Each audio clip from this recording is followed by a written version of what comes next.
નમસ્કાર દર્શક મિત્રો, આજે આપણે એક એવા પ્રસાદીના સ્થાને આવેલા છીએ કે જે મધ્યપ્રદેશમાં આવેલું છે. મધ્યપ્રદેશમાં આવેલ ધરગાંવ. આ ધરગાંવ ઓમકારેશ્વરથી 50 કિલોમીટર છે.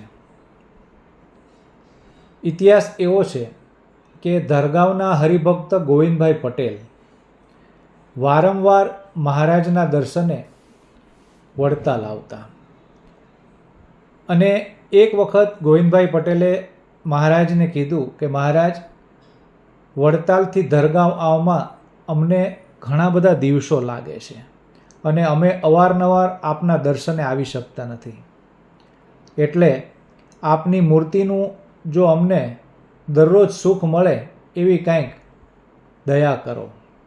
ત્યારે શ્રીજી મહારાજે કહ્યું કે આ જે લક્ષ્મીનારાયણ દેવની મૂર્તિ છે એ અમો વડતાલ મંદિરમાં પધરાવવા માટે લાવેલા હતા, પરંતુ મંદિર તો બ્રહ્માનંદ સ્વામીએ ખૂબ જ મોટું બનાવ્યું, એટલે હવે મૂર્તિ પણ ખૂબ જ મોટી પધરાવવી પડશે. એટલે અમે આ જે મૂર્તિઓ લક્ષ્મીનારાયણ દેવની અને નરનારાયણ દેવની સ્વયં પૂજા દરરોજ કરીએ છીએ, એ મૂર્તિઓ તમે લક્ષ્મીનારાયણ દેવની મૂર્તિઓ ધરગાંવ લઈ જાઓ અને ત્યાં ભાઈ સ્વયં પ્રકાશાનંદ સ્વામીના હાથે ત્યાં પ્રતિષ્ઠિત કરજો અને એની આરતી દરરોજ ઉતારજો અને એની સેવા કરજો.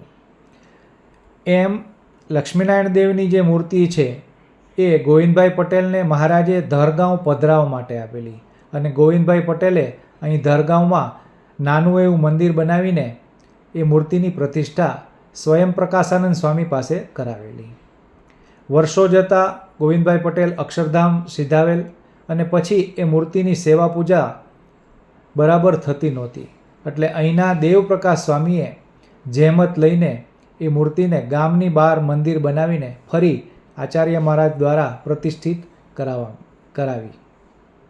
તો આવી આ પ્રસાદીની મૂર્તિ છે લક્ષ્મીનારાયણ દેવની, એના આપણે દર્શન કરી રહ્યા છીએ. દર્શક મિત્રો, આ વિડીયો આપને ગમ્યો હોય તો વિડીયોને લાઈક કરશો, હરિભક્તોની અંદર શેર કરશો અને અમારી ચેનલ ઉપર આપ નવા હો તો અમારી ચેનલને સબસ્ક્રાઈબ કરશો. જય સ્વામિનારાયણ.